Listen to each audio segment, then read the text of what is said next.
J.J. Watt, we had just went on our rant about him last week.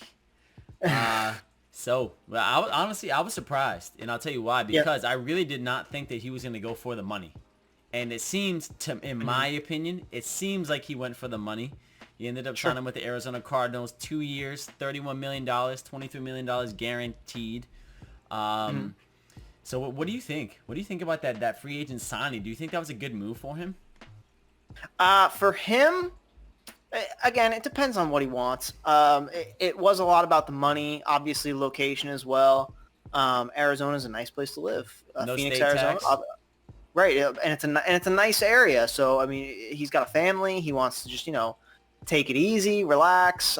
Nothing really much to worry about there, out there in Phoenix, Arizona. So, um, also, if he is looking for a place where he's not going to be double teamed, he will not be double teamed when he's playing in Arizona because he got Chandler Jones on the other side. Yep.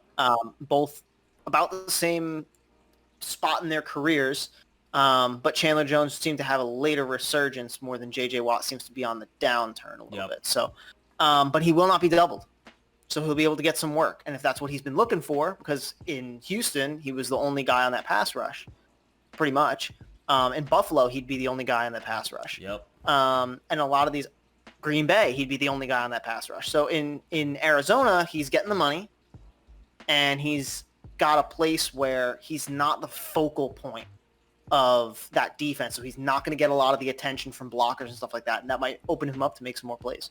Yeah, what I thought was really that's a great point to make, Andrew, because I did not think about that at first. The fact that, he will be getting, single man attention, maybe a chipper, from the running back coming out for, for an outlet or a fire pass. But I think what's really kind of interesting about it is I was honestly surprised. I really did not see J.J. Watt chasing the money like that. I thought that he would go for more so the accomplishments than he would the money. And maybe he really does believe in his heart of hearts that Arizona can be the place where he can do that and succeed and do both. I don't see that happening, especially not in that division. That's one of the most competitive divisions in all of football, let alone the NFC, I think, being the better of the two divisions now altogether. I was surprised. I was really, really surprised. Yeah, Arizona definitely wasn't on my short list of teams that he would go with. But the more I think about it, at least, the more it makes kind of sense. Right. If Arizona's defense ends up being productive, they were last year, but not overall. They were very productive in the sack area, but everything else, they were the opposite of a bend but don't break. They were kind of like enforce some big stops, but then when they really needed it, they didn't show up. Yeah. So if that team turns around somehow, everyone can look and be like, well, that J.J. Watt signing really helped turn this defense around. He's a focal point of leadership, blah, blah, blah. Again, he's not getting doubled. He's going to get a lot of single blocking. And he's able to not be the focal point of a defense. But it allows him to have an easier time doing those things. And from what I understand in Arizona, they're a little more lenient on vets.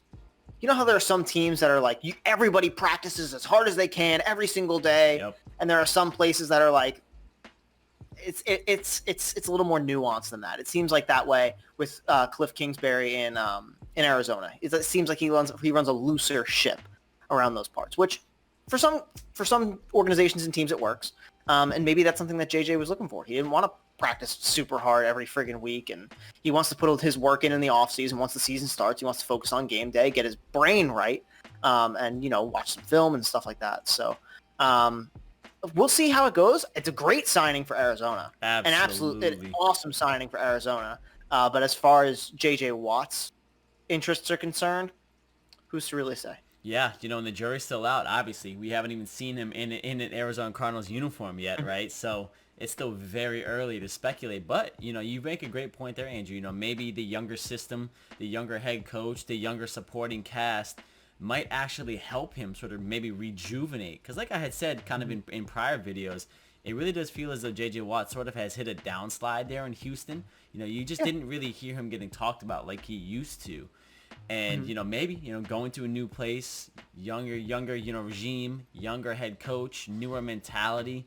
Maybe he can change some of his practice regimens, maybe change some of his routines that'll keep him more healthy.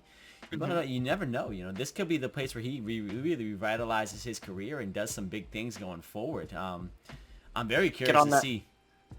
Get on that Tom Brady avocado ice cream. Hey, pliability, baby, pliability. Also, noteworthy, Arizona unretired the number 99 on their squad. I'm not sure who it was for.